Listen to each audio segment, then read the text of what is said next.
being live streamed. Background of the So, okay, we are live on YouTube now. So please go ahead.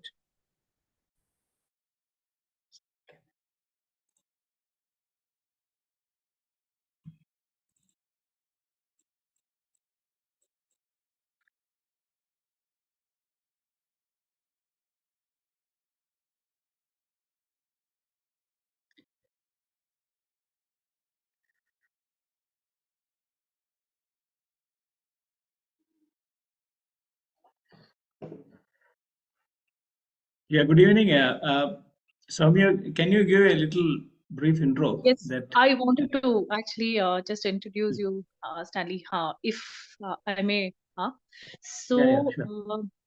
It's very difficult to actually introduce a very multidimensional person like Stanley to the students.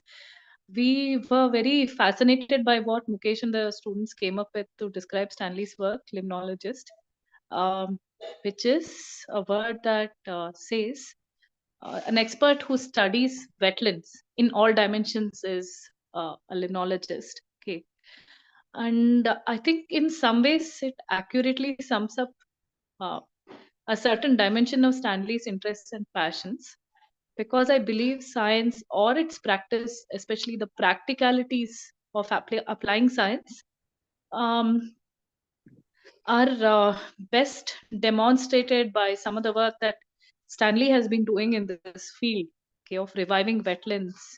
And he will take you on this journey.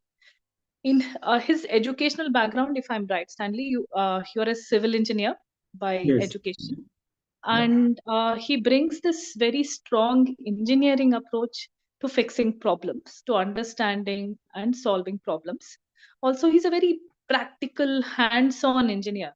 He was one of the founding partners at Goodart, and I request all of you to go look up the kind of work Goodart has pioneered in the South and also many other landscapes, okay, in trying to revive sustainable architecture for communities, building communities.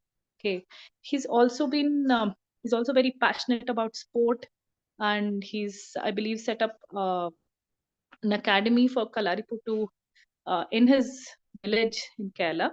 Okay, so there are many dimensions to Stanley George, and today we are going to work with him to explore one of these dimensions, that is his wetland revival work. Without much ado, I request Stanley to start. If there's something that I missed out, please add. Okay. I'm sure there's a lot that I have missed out. Yeah. Yeah, thank you, Soumya. I mean, so my colleague Prashant is also online, so he may share screens whenever it requires. And so I come from a more common sense and, as you said rightly, a practical approach to solving problems. I don't dwell into the problems too much, but I try to fix it. That's my job. So to start with, any water body or wetland, we have to understand it holistically from the catchment. What is the hill around, and where is the water coming from? And lake or a stream is the last end of the hill where it drains into. So whatever happens in the land will influence the wetland, the quality of the water, its ecosystems. That's what I understand. So if you look at a river, the land that drains into the river is also part of the river. What you see visually is a drainage of the water stream going out, but the land is part of the river, and the land surrounding the lake is part of the lake. This need to be understood.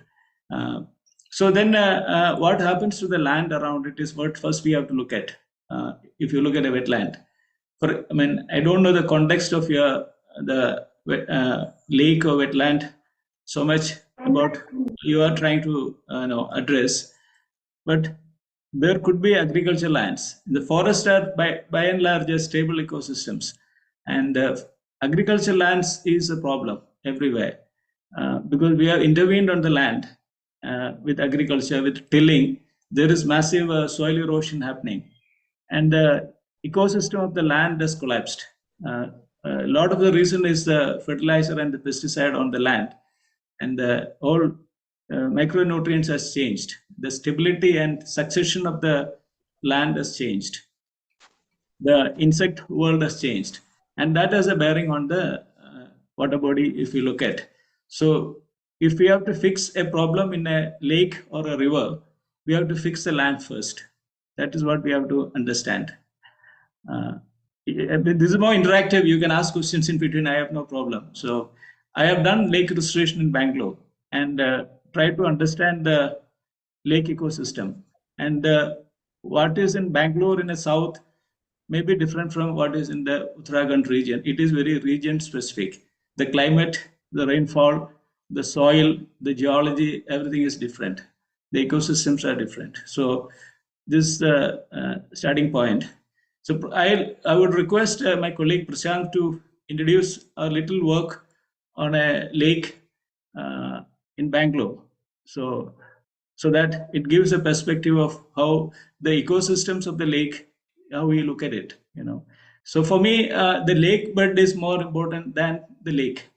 What I understand is that seasonal drying lakes are the best. Because if you hold artificially a water body, it has its own problems. The major problem with the dams is that you don't allow the natural drainage, and many of the aquatic species move up and down from the sea to the highlands for a variety of reasons. One is the temperature, then probably concentration of the salt in the estuaries and the sea. And for laying eggs, many species move up for fresh water, and also protection from predators. So there could be a variety of reasons. If you interrupt that movement of up and down the aquatic species, it has an impact on its survival.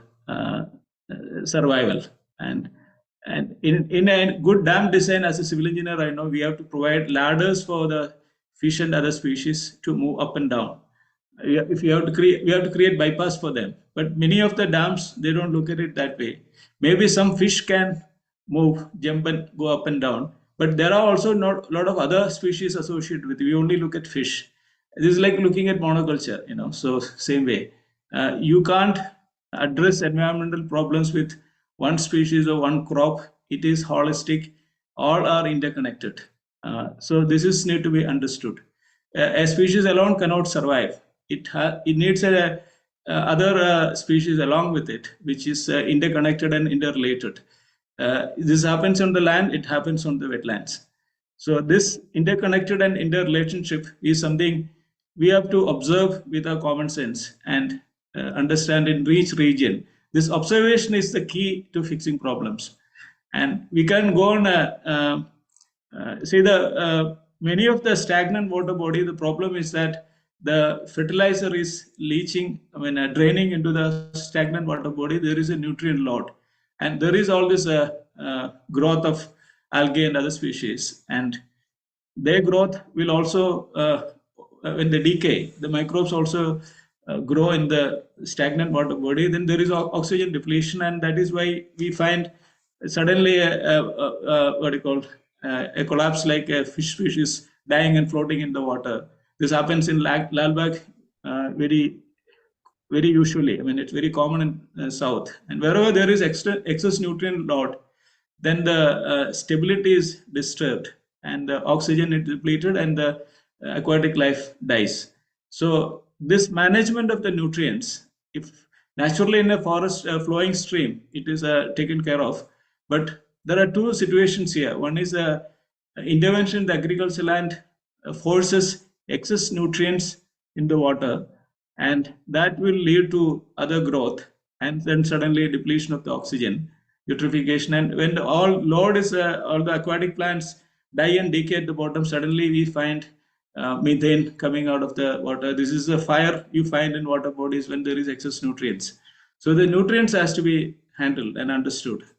So I would request my colleague Prashant to show some slide on the work we did on the Dodagubi Lake in Bangalore. We did a study and did some analysis and design. We can, maybe the visual may be useful for people to understand. Then we can come back to the your region and how what I observed from my common sense. And yeah, Prashant, are you online? Yes, Can sir, you? yes. I'll just share the presentation right now. Yeah. Is this visible for everybody? Is the presentation visible? Yeah. Yeah, okay. So yeah, just to take off from what Stanisa said, I'll just quickly go through a small presentation on what we did for a lake in Bangalore.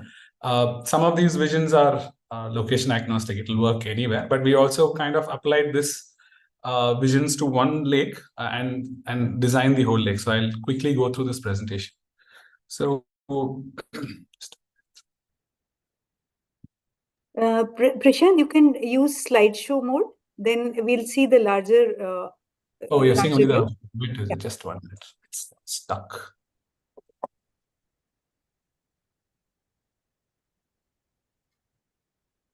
I can see it on top. Use slideshow.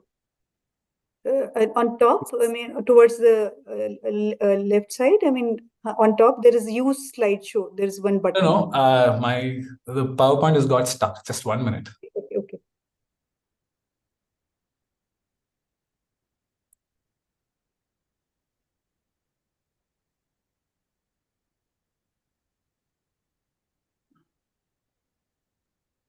So this in Uttarakhand, which region is, I'm not so familiar, but generally it's towards. Yeah, maybe the students and Kamal sir can describe it better.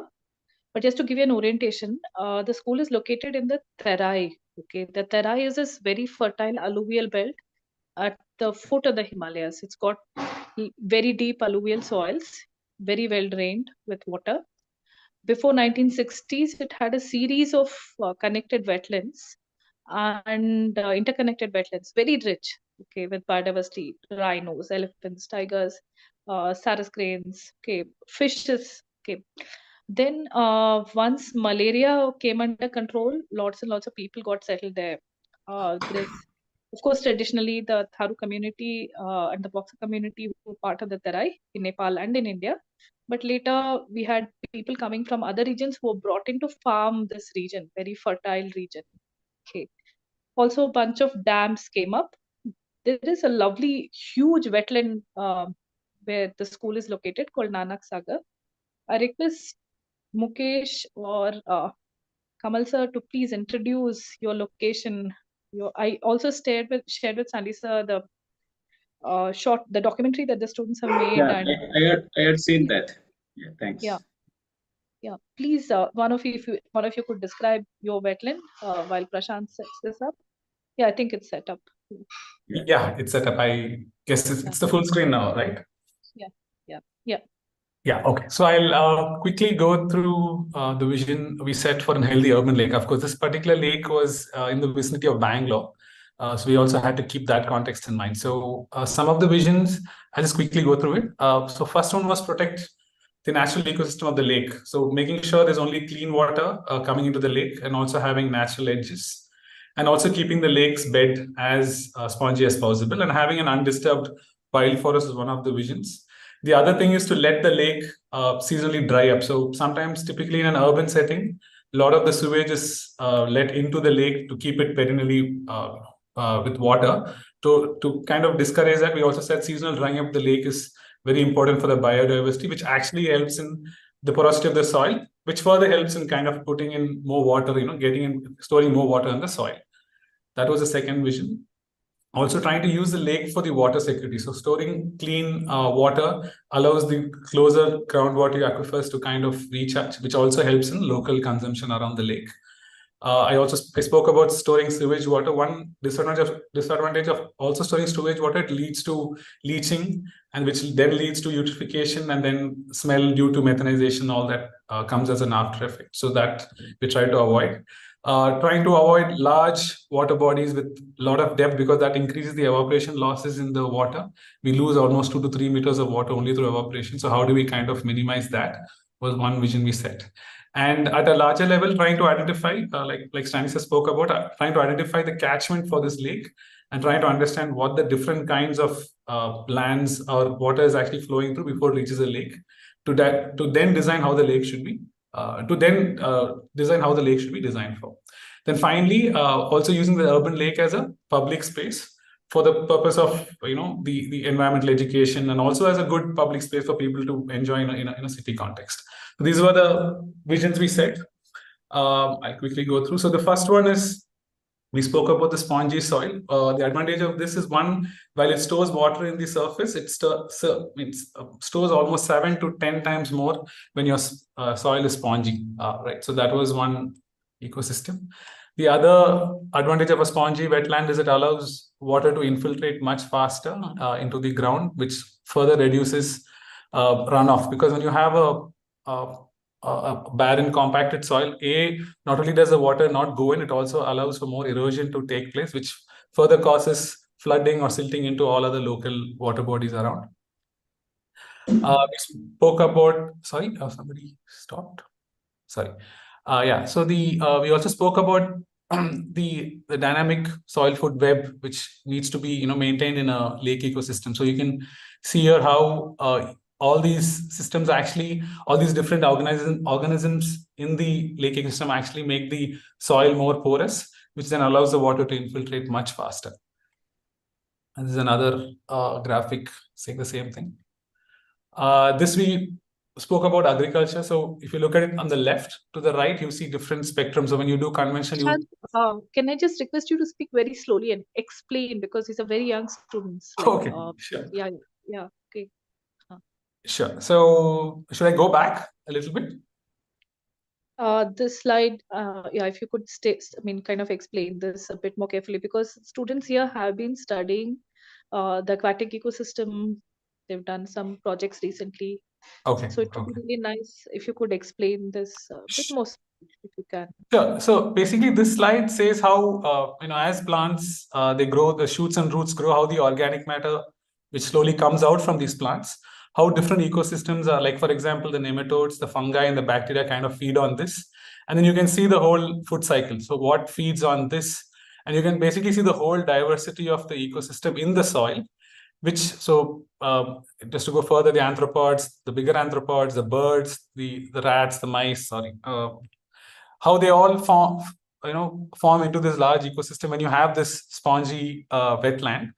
Well, when you have all these things, these burrow into the soil, and they create these air pockets during air pockets. When it does actually rain, all these air pockets actually pull in the water. This, combined with the trees and the plantation around, further starts infiltrating the water into the groundwater rather than it just being run off at the surface. यानी जैसे हम कह रहे हैं कि ये soil की गुड़ाई करते रहते हैं मिट्टी की,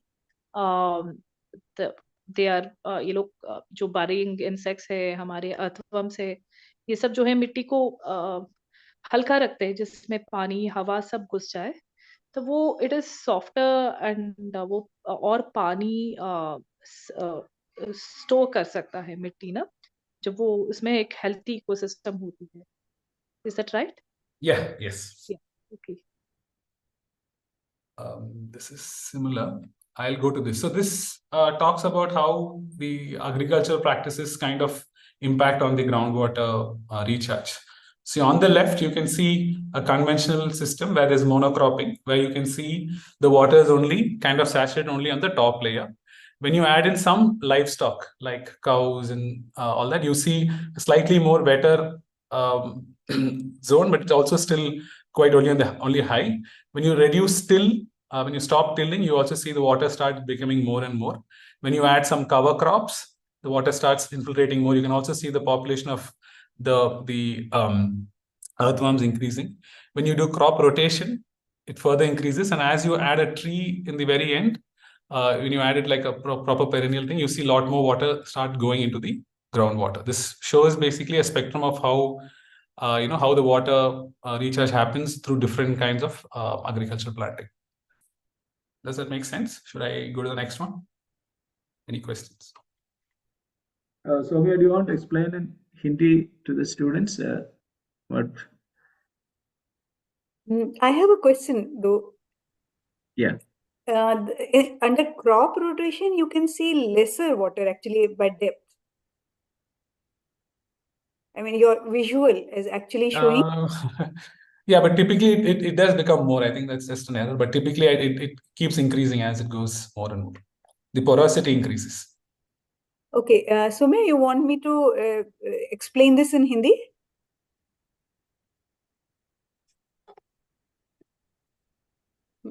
Sumay?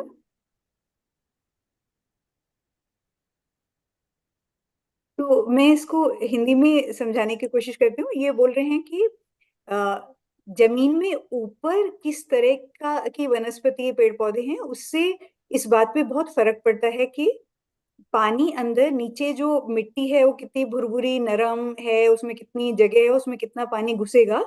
तो इस डायग्राम में ये दिखा रहे हैं कि अगर सबसे लेफ्ट में आप देखें किनारे की तरफ, तो उसमें मतलब साधारण तरह की खेती है और साधारण पौधे लगे हुए हैं, तो खेती वाले पौधे, तो जिसमें थोड़ा पानी जमीन में गया है। लेकिन ये कह रहे हैं कि अगर आपने साथ में जानवर भी वहां रखे हुए हैं, तो ये गाय भैंस वगैरह, तो पानी थोड़ा और ज्यादा जाता है। शायद मैं ये समझ रही हूँ कि मिट्टी ज्यादा और भुरभुरी हो जाती होगी गोबर वगैरह की वजह से, तो पानी थोड़ा और जाता है। फिर उसके बाद इससे अगली मतलब और आगे बढ़े तो ये कह रहे हैं कि नो टिल, नो टिल का मतलब कि जहाँ पे ज्यादा गुड़ाई नहीं की जाती है, या जहाँ पे मतलब हल ज्यादा नहीं चलाया जाता, तो वहां पानी और ज्यादा जाता है। ये क्यों होता है मुझे नहीं इतना मालूम है, ये अगर बता सकते हैं।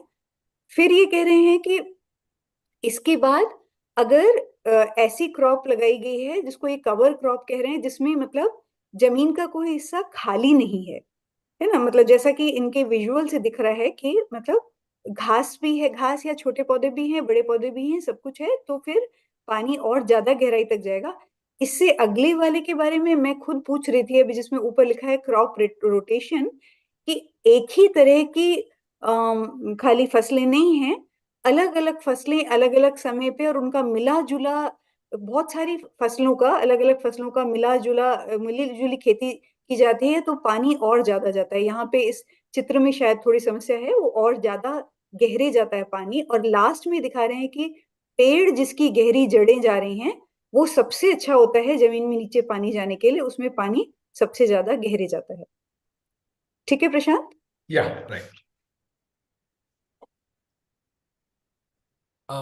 This is another diagram showing how long it takes for water to recharge and why it's essential to look at recharge. So you can look at how long sometimes it takes. Just to put a scale, some of the water we take from the borewell is actually millennia old. I mean, millions of years old. So this is just a graphic to signify that it's important to recharge our groundwater aquifers. That's only the intention of the slide. Should I go to the next slide? Yes, please. Yeah.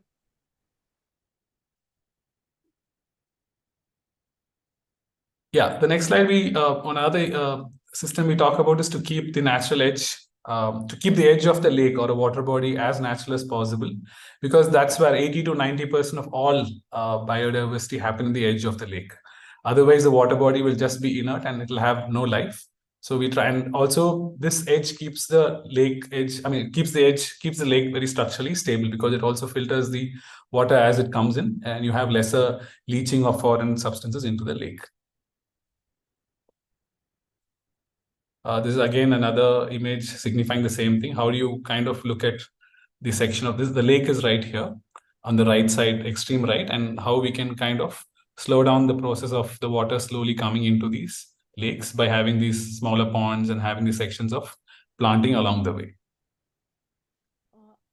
Anjumana ma'am, would you please explain again if required? हाँ, तो यहाँ पे ये कह रहे हैं कि lake के किनारे का जो तट होता है वो मतलब अगर नेचुरल रखा जाए, और ऐसा रखा जाए जैसे आप देख रहे हैं कि तट पे यहाँ पे ज्यादा पौधे नजर आ रहे हैं, ज्यादा बड़े पौधे, या जिसको सरकंडे रीड बोला जाता है, वो सब हैं नेचुरल पौधे। तो वो कई तरह से अच्छा होता है।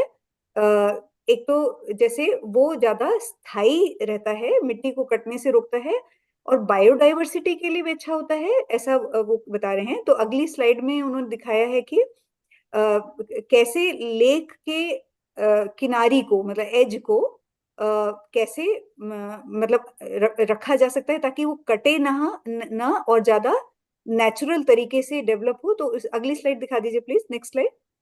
तो जैसे ये दिखा रहे हैं कि इसमें राइट हैंड साइड पे तो लेक है, लेकिन लेक के किनारे एक तो आपको काफी सारी वनस्पति नजर आ रही है, बहुत सी वेजिटेशन है, लेकिन अगर उसके पूरा का पूरा जहां से जमीन से जहां से पानी बह के आ रहा है, तो इन्होंने दिखाया है कि कैसे वो छोटे छोटे तालाबों के जरिए होके धीरे धीरे, मतलब स्लो डाउन होके अगर आए, तो फिर वो जो है उतना मिट्टी को भी या जमीन को काटेगा नहीं, और उसका एज जो है, उसका किनारी जो है वो ज्यादा स्थायी या स्टेबल होगा। Yeah, so this is another ecosystem in the lake, which we try to create is this sacred jungle. So basically have areas where absolutely no human interaction is. So this allows, the biodiversity to increase over time into many, many folds. So you don't allow, it allows the nature to take over the whole space. So we try to create these undisturbed spaces within the lake ecosystem itself. And this will be more clear once we go into the one particular lake's design, how we kind of place this. So, Soumya, do you want me to translate every slide, or we simply go on? I think it's better to translate every slide because the visual is probably, All right. All right. So यहाँ पे वो दिखा रहे हैं कि जिन जंगलों की, मतलब जिनको देवों से या देवताओं से जिन जंगलों की रक्षा की जाती है, सेक्रेट जंगल जिनको कहा जाता है, तो वहां पे जहाँ पे नेचर को बिल्कुल भी डिस्टर्ब नहीं किया जाता, कोई वहां जाता नहीं और उसकी रक्षा नहीं करता, वहां पे जंगल 100 गुना से लेके 1000 गुना ज्यादा तक बायोडाइवर्स होता है। किन के मुकाबले? जैसे फॉरेस्ट डिपार्टमेंट जिनको रिजर्व फॉरेस्ट बनाता है, जिसके अंदर उनका थोड़ा बहुत इंटरवेंशन भी रहता है। तो मतलब जहां नेचर पे छोड़ दिया जाए, वहां इतनी गुना ज्यादा जैव विविधता या बायोडाइवर्सिटी होती है। Next. Yeah, this is again similar. We talk about how we try to create natural islands, very similar to the jungle sacred forest, but we try to create this natural ecosystems in islands itself, again where there's no disturbance altogether. तो यहाँ पे भी वो यही कह रहे हैं कि जो ये छोटे पॉन्ड होते हैं, ये भी या मतलब छोटे पॉन्ड या छोटे आइलैंड्स जहाँ पे होते हैं, जिन पे अपने आप प्राकृतिक कुदरती जहाँ पे पेड़ पौधे आते हैं या कुदरती जीव जहाँ पे आते हैं, वो अपने आप में ज्यादा स्थायी और ज्यादा प्राकृतिक इकोसिस्टम बनाते हैं। This we spoke about earlier. So how the same lake looks at during the different times of the year. So I'll go through the whole thing and then you can maybe talk again. So how this, so we spoke about how the seasonal changes also add to the biodiversity. Different kinds of plant, flora and fauna come in different times of the year, and how it also adds to the overall diversity of the species, which help in keeping the lake spongy and ready for infiltration and water recharge. So this is post-monsoon, this is autumn, this is pre-winter, winter drought. So we have to let the whole natural seasonal change occur for each of these water bodies. We shouldn't try to fill it up with perennial or sewage water just to make it aesthetically pleasing. That's what we're trying to say in this. So each season has each season has its own diverse species of plants, insects, which actually adds to the overall efficiency of the ecosystem. तो ये बहुत interesting बात जो मेरे लिए भी बहुत नई है, कि वो ये कह रहे हैं कि देखिए किस तरह से एक कुदरती एक इकोसिस्टम में, मतलब एक कुदरती झील में समय के साथ पानी घटता है, और उसके साथ कैसे हर सीजन में पानी जैसे कम होता जा रहा है लेकिन मिट्टी स्पॉन्जी होती जा रही है, उसी के अनुसार वहां पे वनस्पति आ रही है। तो इन्होंने बताया कि विंटर से पहले, विंटर के वक्त सूखा जब है, स्प्रिंग में, फिर स्प्रिंग के बाद किस तरह से वहां पे और दूसरी वेजिटेशन आ रही है, फिर समर से पहले, समर में तेज समर में देखिए लगभग वो वेजिटेशन चला गया, लेकिन जमीन कितनी गीली और स्पॉन्जी है, और मॉनसून में क्या हाल हुआ है। तो मतलब एक तरह से हर सीजन के अपने खुद के पौधों के, जीव जंतुओं के, कीट बर्ड्स के, इंसेक्ट्स के, सबके अलग अलग वेराइटीज होती हैं। तो उसमें हमें इंटरफेयर नहीं करना चाहिए, सिर्फ इसलिए कि हमें देखने में भरा हुआ लेक अच्छा लग रहा है। तो वो ज्यादा महत्वपूर्ण बात है कि कुदरत उसमें अपने आप कैसे उपजा रही है। These are just some images from different countries, how they've done it. It's self-explanatory. So see some of the sacred forests in these natural grasslands, springs. This is a spongy wetland. Monsoon season. This is a watershed community. They're trying to do some eco-community watershed. प्रशांत, मेरा Yeah. एक request है, बच्चों को wetland शब्द समझा दीजिए, क्योंकि ये शब्द बहुत, अब इन बच्चों को मालूम हो तो मुझे नहीं मालूम, हो सकता है सौम्या मैम ने बताया हो, लेकिन वेटलैंड एक थोड़ा ब्रॉड सा टर्म है जो जनरली समझाया नहीं जाता. Can you Guys, you want to take that? Yeah. So wetland can be of, I mean, any kind. Yeah. Thank you, Prashant. I mean, I don't know the angle which I speak, whether the children can, I would like to come over there sometime and interact. But what I'm saying is that we cannot fix any of the environmental problems, whether it's wetland or the hills, in isolation. It's all holistic, it's all interconnected. Management of the holistic management of the land is the crux of the matter, which has its influence on the wetland. The other thing is the man-made dams has an impact, which I said. It arrests the movement of the species up and down, which has an impact on the ecology. Probably that is something influencing your wetland. And the stagnant water body is naturally coming in, as Prashant explained, seasonally drying, which is stable and which has its own stability, which is fine. So generally the whole principle we have to understand from this carbon cycle and the mineral cycle and these natural cycles happening. Mineral cycle is something we all of us have to understand what happens in the agricultural lands. As I understand, 96% to 98% of a plant body is from photosynthesis, is from atmospheric gases. Only 2 to 4% is from the soil. But when a food crop moves from one region to another region, there is a mineral shift. Unless we replenish, the micronutrients are changing. And you would have read recently the report that the micronutrients in the wheat and the rice and many of the crops is about 30% less what it used to be in the 1960s, because we have, with the continuous cultivation, we have depleted the micronutrients.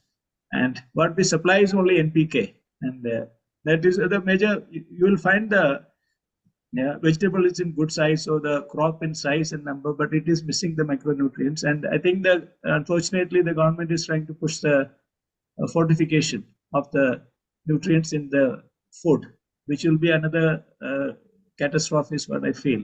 We have to work on the soil, and this micronutrients can come back only if we recycle from the animal waste and the sea animals waste especially, and other animal waste back to the soil through fermentation or composting. We have to get it back to the land. The other source is trees plowing from subsurface. Billions of years ago, we had only the rock, and the disintegration happened through a variety of things: physical, chemical, and a lot through biological. The sugars the trees send through the rock bed allows it to dissolve, and the plants picks it up and bring to the surface through leaf litter. And whatever is depleted from the soil, if the trees can bring it back, there is a stability. And if the trees are an integral part of the agriculture. And in places like Himalayas, and we work on the Western Ghats. Himalayas is a new mountain, and it's very fragile. And I had traveled with Dr. Rajendra Singh for the Clean Ganga campaign, a few years ago, that stretch. And see, wherever I see is that when there is a natural forest, the hill is by and large stable. Even pine forest is a newly introduced species in many of the regions. The root system is the key. And we have studied the Western Ghats and its stability, and we are working in some region with regenerative agriculture. We need to have a tree species which has deep roots, anchor roots, which hold the soil to the bedrock. Through its fissures, it enters and holds the land. And that's very crucial. If you cut and with trees with mostly surface roots, then the stability is gone. It's very prone to sliding. And when you make roads in the hills, it's prone to sliding, which you are experiencing more and more landslide these days. Because we have changed the vegetation is one thing, and we have lost the. It's not only trees. Some of the climbers also have deep roots. It penetrates and get into fissures and holds the land soil very tight. And not only the holding the soil, in many lands, when we studied the Western Ghats region, we found that it's very porous. Water, we have heavy rainfall here, and water percolates, and there is subsurface flow below the surface which we cannot see. And with that flow, clay, the finer particles are moving out, and the moisture is also quickly moving out. So when we have a rain, which we experience in Kerala in the south, we have floods, and in summer we have no water. When the land loses the capacity to hold moisture, then whenever you get a rain, it's immediately drained away with the soil. And in summer there is no water. So if you want to have a healthy lake or wetland, we have to manage the land better. And the crop architecture has to look at it. Not only trees, as I said, some of the, these are new areas actually. When you have to observe which kind of climbers have the deep roots, which can take anchor to the bedrock and hold the soil tight, and also prevent subsurface flow. And if the moisture is arrested from flow when it rains, then it slowly releases. Then you have perennial streams. You will have water in the river or the streams. And this management of the land is the crux of the matter, whether it's a river management or the lake management. This is what I have to say. And so then, see, where do you look at answers? Now, as children, I think we have to closely observe what happens after a rain. Is it water is going muddy, means we are losing soil. It's precious clay. And now we talk about climate change and desertification and all that. So the clay is lost, the binder is gone. It cannot hold carbon into the soil. So the carbon is lost. So when the carbon is lost, the water holding capacity is gone, and the microbial colonies are lost, and it has its impact on the entire ecosystem. So now what we try in Good Earth is we are into agriculture in many regions. So trying to improve the soil carbon, and it's a series of practice. It's not just it doesn't happen very easily, but we have to understand how to fix the ecosystem. It's actually a repair of the ecosystem. Is all about organic farming or natural farming, whatever you call it. Repairing the ecosystem is a work. And ecosystem repair, the trees have a big role to play. And the crop rotations, you increase the carbon load in the soil, and also have trees to provide you the necessary micronutrients through its leaf litter and compost. And that stability is very crucial. And if you lose it, micronutrients change the quality of the crop, and the plant succession changes. And what I have observed, and I don't know, is connected to this context, this invasive species people talk about now in forest and these regions. My observation is that animal grazing from the villages close to the forest is depleting the micronutrients. And because their droppings are not necessarily going back to the forest, it is you have milk going out or the dairy going out. And there is a micronutrient movement which is from the village going out. Unless you get it back, the stability of the fringe of the forest is gone. And it's because nature try to survive, and a new species has to take over, because the old species cannot survive. If it's not, the solution is not going after it and pulling out the species. You have to fix the soil and get the soil back to the health, and the original vegetation will come back. This is our experience when we changed a monoculture plantation to a multi-layer food forest. You see the sudden change, mushrooms coming back, and beehives coming back, and the insect, spiders, predators, everything is coming back. So nature can heal very quickly. And if you address these kind of things in the surrounding the lake, the hills, the quality of the water in the lake will change. You will have perennial flow of streams into the lake and a healthy lake ecosystem.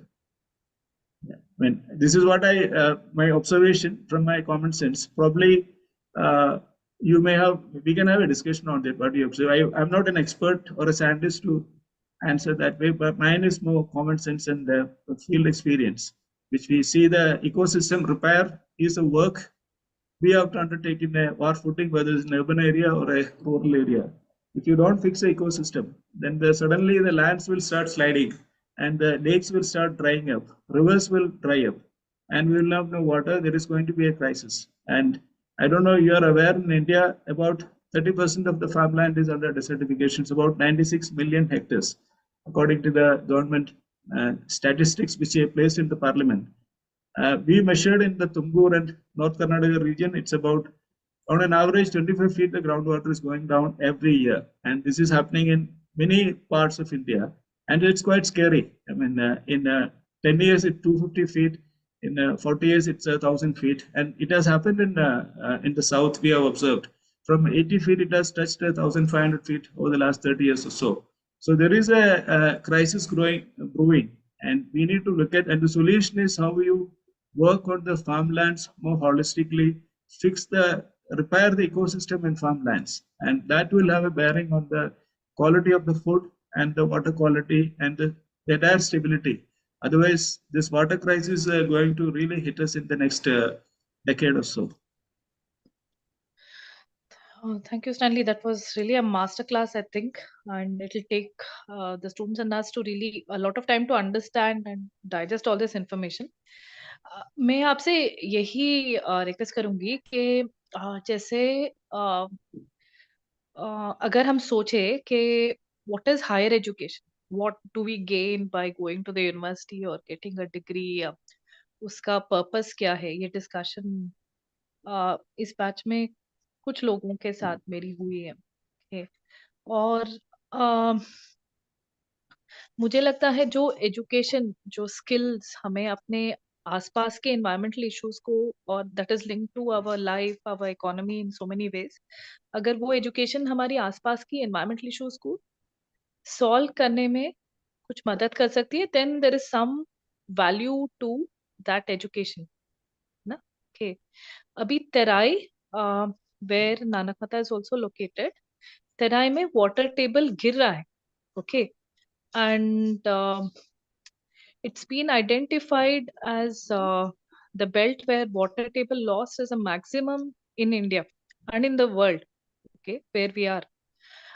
Kashipur में एक हमारे school है, little scholars, they have actually mapped the aquifers.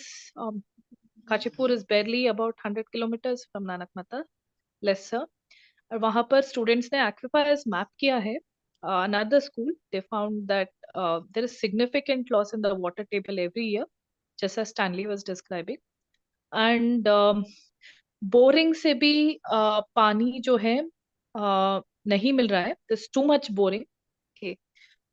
हर एक कोने में there is a borewell, and सब गर्मियों में, जैसे स्कूल में भी, नानक माता पब्लिक स्कूल में भी यह अनुभव हुआ है कि गर्मियों में जो है बोर से भी हमें पानी नहीं मिल रहा है. ओके, इन चीजों को अगर हमें एड्रेस करना है, इन चीजों को अगर सॉल्व करना है, स्टैनली सर का ये कहना है, we need a holistic approach. हमें एक ब्रॉड अप्रोच चाहिए जो ये देखता है कि पानी वो कहाँ से आ रहा है, कि उसका वाटरशेड कहाँ से है, एक लेक का पानी जो है किस दिशा से आ रही है, और उस वाटरशेड में जो प्रॉब्लम्स है वो हमें एक ब्रॉड स्केल में एड्रेस करना पड़ेगा.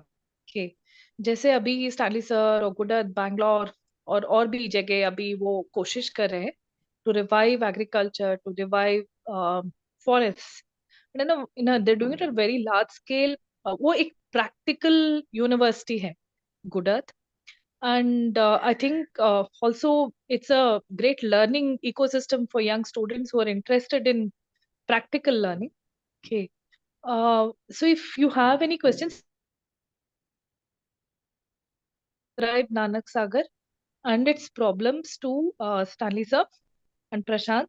एक बार अपने wetland के बारे में बात करें, then we will take up further questions. Okay. So, Any I would volunteer? like to understand, what are the problems you face in the wetland you are dealing with? Is it a species loss or a eutrophication or oxygen loss, or water as the quantity and the Nanak quality Sagar. of water is changing? Yeah. Whatever is. What are the experiences?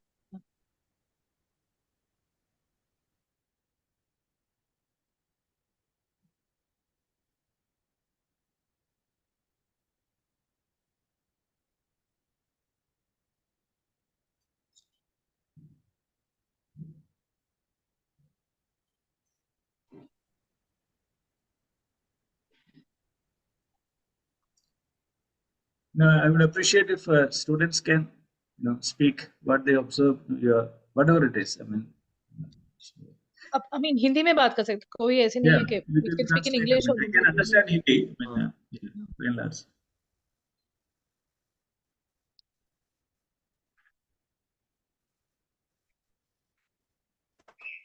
Thank you, Stefan. That is good details. And what questions are there to ask over Kamal sir आपकी voice clear नहीं आ रही है. हाँ.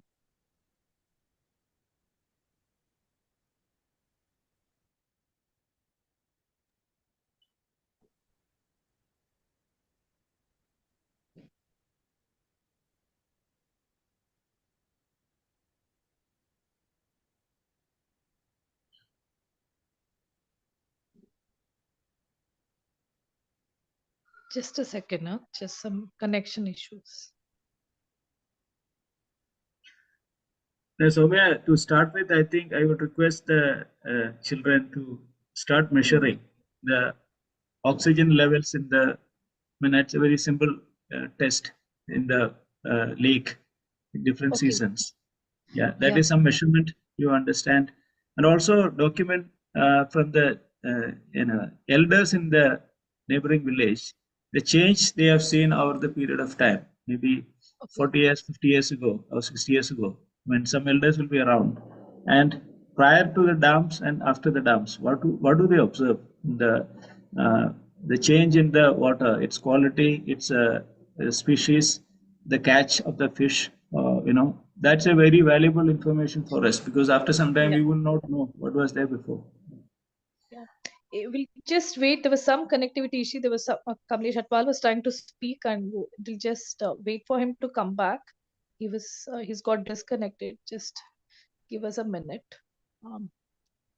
Yeah, definitely. Mukesh, I think, is also noting down all these things. BOD interviews for before, after situation scenarios. We've done some of this recently, but not exactly as you described, but in a slightly different way. Kamal good evening, sir, sir. आ गए Mukesh? Yeah, I think I'll wait for him. Till now, I would try to say speak up. So, good evening, sir. Stanley, sir. It's your welcome here. We are from Nanak Mata in Uttarakhand, and as Soumya may have talked to you. So, हमारा school basically Nanak सागर dam के just बगल में है, और हमारे बच्चे, हमारा जो कोरोना के टाइम पे एक्सटेंडेड क्लासरूम था, वो भी हमारा डैम के जस्ट नीचे ही एक फैक्ट्री है, वहां पे हम बच्चों की क्लास वगैरह करते थे और बच्चे वहां पे सीखते थे। तो हमने जो पिछले कुछ समय में चेंजेस की बात हम करें, या फिर हम ये देखें कि जो चीजें वहां पे पिछले कुछ समय में हुई हैं, उनमें हम ये देख सकते हैं कि एक तो वाटर लेवल का जो गर्मियों के समय में वो बहुत नीचे जाना, और पॉपुलेशन क्राउडेड एक जगह पे हो जाना, और उसके अलावा क्रॉप पैटर्न में जो चेंज आया है। तो हम कुछ चीजें वहां पे ऑब्जर्व ये कर पा रहे हैं कि एक तो वाटर लेवल का बहुत नीचे जाना, दूसरा ये कि जो हमारे पास जो डैम है, जिसे नानक सागर डैम कहते हैं, वहां पे भी अगर हम देखें तो एज सच जो क्रॉप पैटर्न है, जो हमारा एक जमीन को वहां पे अब खेती के लिए कर दिया गया है, तो उससे किस तरीके के चेंजेस अभी हम देख सकते हैं, उससे क्या इफेक्ट पड़ा होगा वहां पे। जैसा कि हमने स्लाइड में देखा था कि कुछ चेंजेस वहां पे दिखा रहे थे कि एक मोनोक्रॉप या सिंगल क्रॉप से चीजें हो रही हैं। तो एक तो हम ये जानना चाह रहे थे कि हम किस तरीके से जो हमारे यहाँ की वाटर इशूज हैं उसको एड्रेस करें और किस तरीके से उस पर काम करना शुरू करें। दूसरी चीज ये कि हमारे फर्स्ट स्टेप क्या हो, हम आगे किस तरीके से स्टेप लें। और दूसरी चीज ये कि जो हमारा एक लेक है नानक सागर, वहां पे हम जो बायोडाइवर्सिटी को लेकर है, या वहां पे हो रही एक्टिविटीज को लेकर है, उसको किस तरीके से एड्रेस कर सकते हैं। Thank you, Mukesh. I think Kamal sir has just joined again, and I would request him also if he wanted to add to this, or any other students who were. Thank you.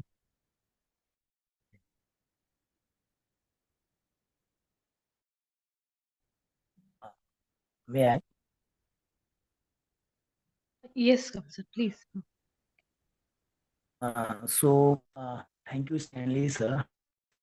We are here in the Tarai regions of Uttarakhand, and a lot of wetland are there. And in this Tarai belt, the most of artificial lakes over the last few years has developed. So this lake where we are situated around 1960, it has developed there, and most of us has born around this artificial lake. So definitely we do not have a better idea how the earlier topography was there, the way this monsoons, rivers, what their drainage pattern and how much water was there, and definitely so we have all born after this artificial lake that called the Nanak Sagar Dam came into existence.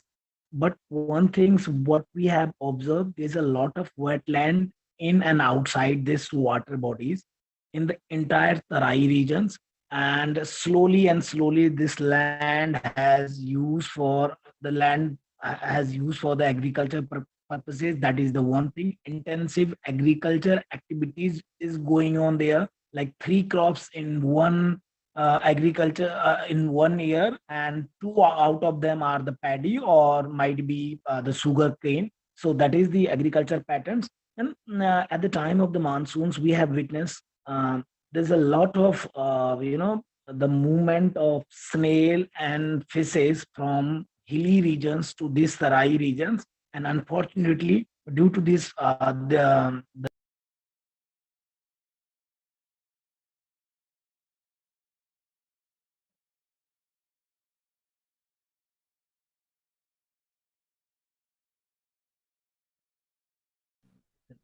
continuously network issues at my end. Sorry, am I audible? आप audible है, maybe video off करके we can continue. Like, so I was talking about a lot of fishes and snail we found in the lower Himalaya region and Tarai regions, but due to this blockage and these artificial dams, so definitely this continuity has disconnected. And so that is the one things. And because of a lot of migrations from the different part of the country and post partitions, and then in the at the time of this 1971 the Bengal issue. So this the land pattern has over there, the land pattern has also changed, and the way the population has created a lot of pressures on the land. So uh, I think the conservations and other things would be the only possible when we have a better understanding of the topography, the drainage systems, the land water pattern, and the nuances which Prasant and Stanley sir were presenting there. So definitely the unfortunate things we are not aware about it, and particularly what was the conditions before this artificial dam around this dry belt has mushroomed. So if we have a better understanding of these things, so then it might be possible some of us as a learner, they have idea to conserve and protect the land. So that the so the initial knowledge about the particular land pattern and the water drainage system is, so we are unaware about this knowledge. Thank you, Kamsat. Is there any other students who wanted to ask any questions or raise any points? I'll then summarize uh, this for Sally sir. Yeah, my request is to observe very closely and measure. I mean, what is the borewell depth today? And year on year, you start. I don't know. Are you using borewells for water extraction or streams? I mean, Yes, mainly bowels. For so every day, this is normal happening use. all over India. So, Yeah. and you start measuring what is the static level. I mean, at Prashant and all, we can train. I mean, if some of you come, we are happy to train you people. So, simple measurements and start measuring the rainfall, and uh, then we can measure the what you call the stream flow, and see understand the difference. If there is a catchment of say 30 square kilometer, which is forest, and if a similar rainfall is there, and a similar different rainfall is there in or similar in agricultural lands, we can compute the area and calculate what is the runoff. And so we will understand the difference of a forest and a farmland. A similar area, say 30 or 50 or 100 square kilometers, which we can easily compute today. Now we have softwares available to calculate watershed areas, and if all we need is the rainfall data. Unfortunately, we don't have data in design. This is what we struggle with. We can actually mitigate a lot of the floods and landslides if we have data, but there is no region-specific data, and we have some government data which is 30% or 40% off, and that is a struggle. And this is something which everyone should become a habit. I mean, measure the rainfall. No? You have a cylinder and you measure with a scale and every day record it. And if you record it between 2 kilometers away places, you will see the difference. So that means micro climate is different. And you observe what is the reason for some area excess rainfall and some area lower rainfall. Maybe the vegetation has a impact on it. There could be trees in one region and not so much big trees in another region. There could be wind shaft, which is blowing the clouds in one direction. These are observation of nature, and which are simple common sense measurements. Rainfall, the borewell depth. Over the year, you will understand, and you publish the data, and the people will come to be aware of it. Actually, in my view, we are sitting on a time bomb.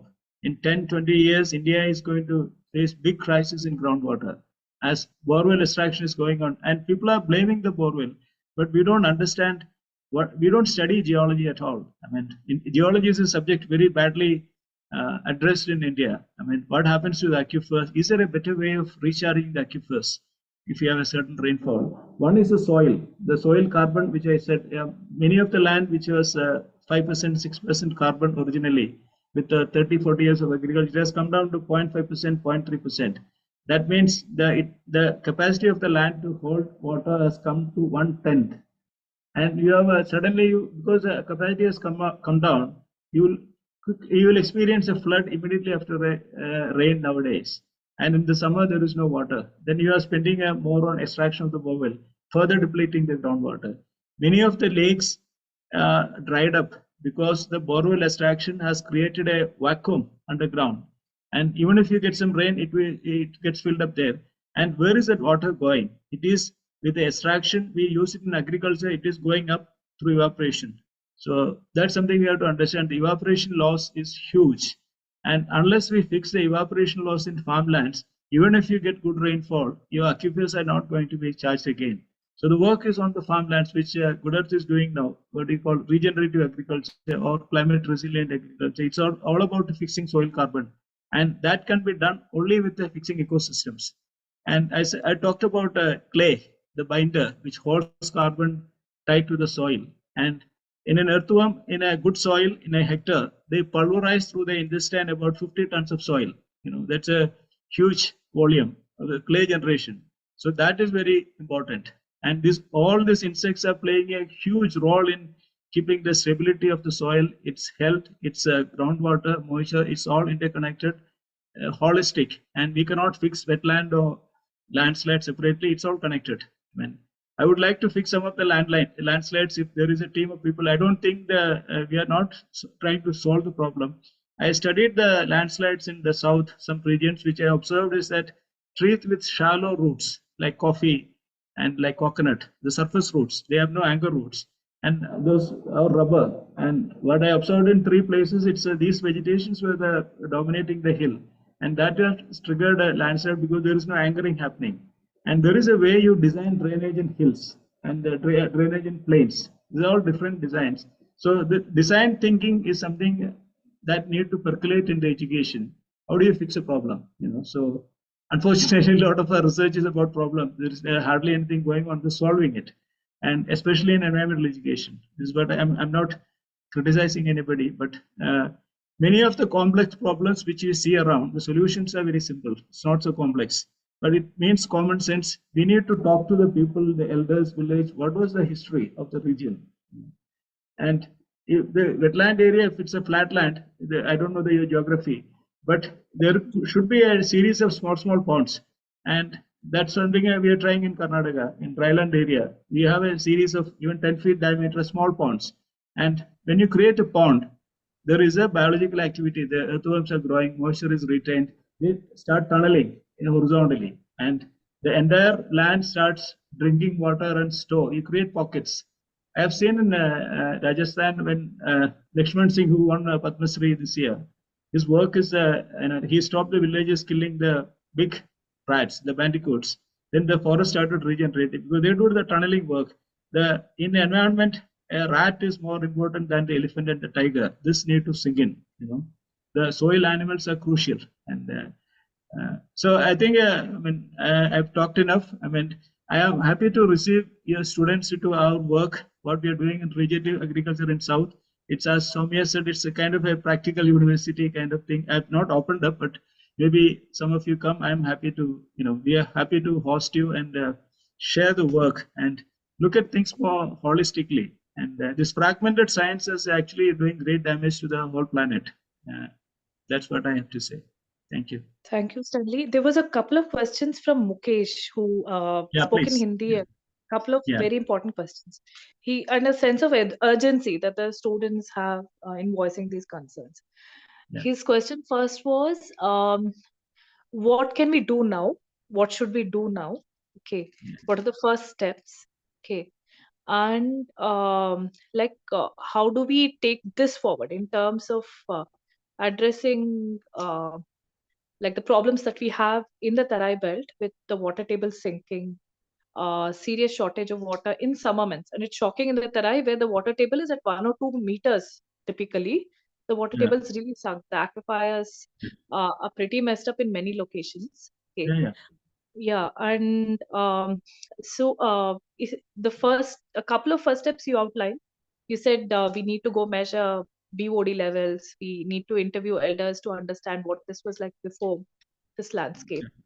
And also, maybe they have a new school campus. Okay. And they have a lot of land on the new school campus. Again, where do we source water from to run the school?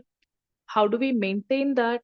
Okay, in the summer months is a question that's at the back of the mind of the students and the teaching community here at the school. Okay, so if there are any suggestions you can give, it will be really helpful. I think if you have land, we can demonstrate how we holistically manage the land. What is the right design? When you have a building and the students stay, and for me, people staying in a campus, a number of people, it doesn't matter at all. Whatever what we take, it comes out and it added with nutrients. It has to be flowed back to the land. That is a simple design. So there is a nutrient with it, and the moisture and the nutrients are precious, and we cannot simply waste it or when it evaporate it out if you mismanage it. So the campus can be designed as a green campus. That is quite easily doable, and probably the school can take up agricultural lands and demonstrate what is the right kind of agriculture there and demonstrate. And we have seen we can turn around any land in 1 year, 2 years. It's not difficult at all. And you steadily build the soil carbon and heal the land, repair the land and ecosystem. And maybe you take up some 5 acres of land or something, and demonstrate what is agriculture. I think that regenerative agriculture is the future. And if you don't do it sensibly, there is not going to be quality food, food at all. And there is not going to be water. And we are all moving into a big risk and crisis. And I would suggest design the campus, demonstrate all these things, and that is a big learning, and participate in the design.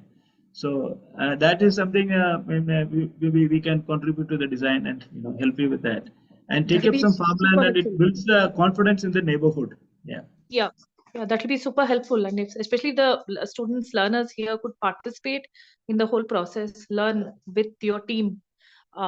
Visiting you, and also if you guys could come here to Nanakmata, it would be super helpful in taking these forward in a very practical way. Yeah. Any further questions, Mukesh, Kamal sir, Anshumala ma'am, बच्चे आपका कोई सवाल हो तो please पूछिए. I know this is a very technical talk. इसको समझने में हमें भी कई साल लगेगा. Stanley sir का एक like to. Some of the students could not get what we are trying, but No, I think they we got a lot of. it's easy. Yeah, they're digesting it. अभी अगर कोई सवाल है तो ले सकते हैं.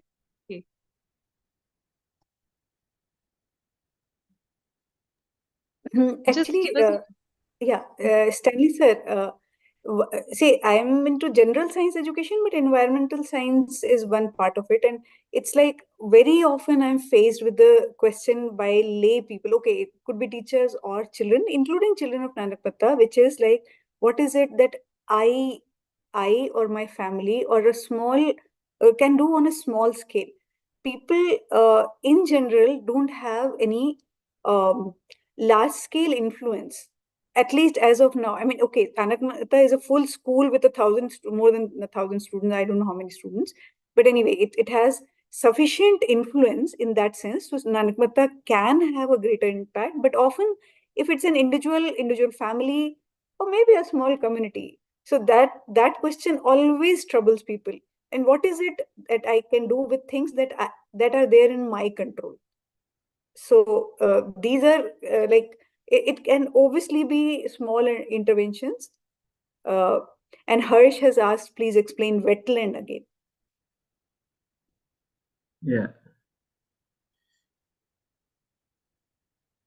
So I think end of the day, education is all about bringing the creativity of the individual to practice, and that is the only tool we have to address a variety of complex problems.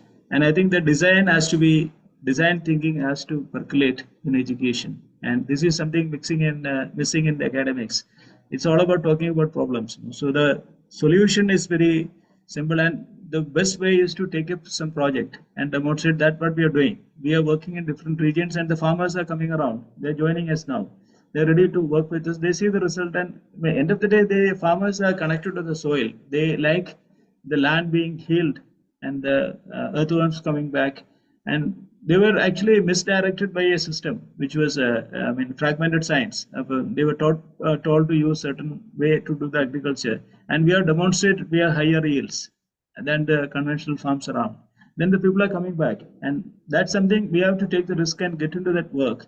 And probably somebody from the region who has passion will be working on it. This is some work we are doing, and I think this knowledge has to be spread. And we have a set of agriculture graduates and geologists and engineers with us. It's a large team, and just by agriculture scientists, it cannot be addressed. They need to understand geology, they need to understand engineering, and they need to understand ecology. This is something very complex, and it's very difficult to measure the insect world.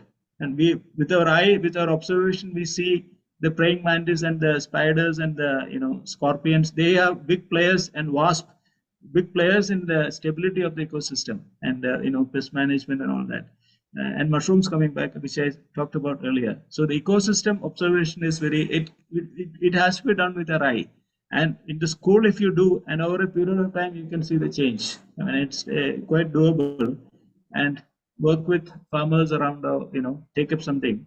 I don't know this apple plantations and what is impact on the environment in the Uttarakhand region. It will definitely have an impact if it is monocrop. And the way if people apply all pesticide and chemicals, the ecosystem may be damaged. We have to repair it. So this blaming anybody for the problem is not going to fix the problem. And you have to see solutions when it exists. The dam, of course, is a very complex animal.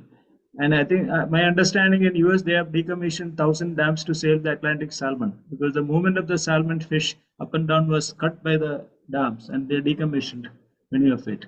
But this is something very drastic. But meanwhile, we can really work on the way agriculture is handled. When the forest is stable, you don't have to do anything. And in the forest, there is no carbon sequestration. Whatever carbon is pulled down, it is again back released to the atmosphere. It's carbon neutral. And in agricultural lands, there is a huge space to fix carbon in the soil and in the trees and the vegetation. So that's what I have to say. We have to get into this practice. Start measurements and document. Measure rainfall, measure borewell depths over a period of time, and measure the water levels in the lake. And you will find a relationship between the rainfall and the water in the lake. And in a forest stream, what is the output? What is the stream flow? We can measure it. And in agricultural land, if there is a stream, the similar catchment, what is output? That means I'm sure we will understand in the agricultural lands, the water with a similar rainfall, it will be quickly draining out with the clay. And in the forest land, it is filtered and the clean water will be coming out. I have seen this in Uttarakhand. This Alagananda, if you see the river is all, in colored with the mud and all that. But the other streams were clean, which is coming from the forest, and which you obviously would have noticed all this. This is Alagananda is one stream which is going muddy all over, and the other streams which feed into it in different prayags I've seen very clean. And so this is something to learn, which is this I observed and see the forest. It's clean water. It's filtered through the vegetation and the ecosystem. It's handled by the ecosystem. And Alagananda River, its catchment is mostly intervention has happened in agriculture and other development, and the stream is colored. And the other big problem with the dam is that, which I've seen in south also, the vegetation dies and the root system dies, and the land starts sliding if the slope is a particular angle. The silting is inevitable, and over a period of time, the dam will be fully closed by silt. And this not the engineers or the designers don't understand the ecology. You would have seen in a dam catchment, it's like some area you will see the vegetation below. You would have seen the caving into the vegetation, and the hill is slowly sliding, and the sliding cannot be stopped after a point of time, and the dam will be closed probably over 100 years or 200 years. Thank you, Stanley. Thanks, Prashant. It was a really brilliant session. And we would like to extend our thanks on behalf of Nanakmata Public School. Mukesh, आप लोगों से कुछ अगर एक wrap up है तो please कीजिए.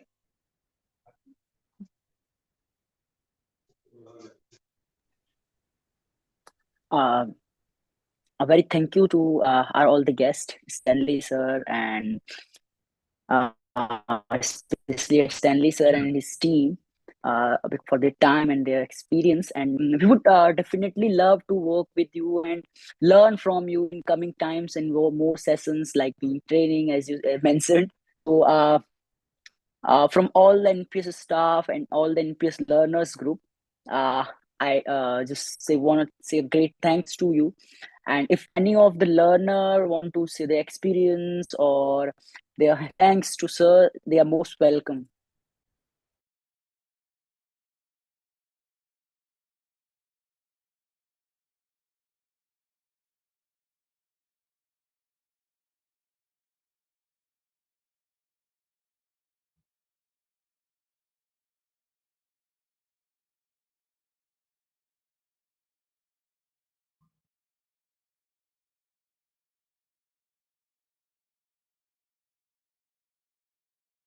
So thank you. You're most welcome to come outside. We are happy to share our experience. We believe in open source, and whatever we explore and learn, we are happy to share with anybody. And thank you. I look for people with a passion. So that's hope. And India is we have the largest population now, and obviously the youngest population. And for me, there is huge opportunity to repair and show the world that something fantastic is possible from this land. That is our passion. Thank you, Stanley. Thank you so much. Brilliant talk. Thank you so much. We'll get back to you with more feedback. Okay. Thank you. Yeah. Thank you. Thank you. Thank you.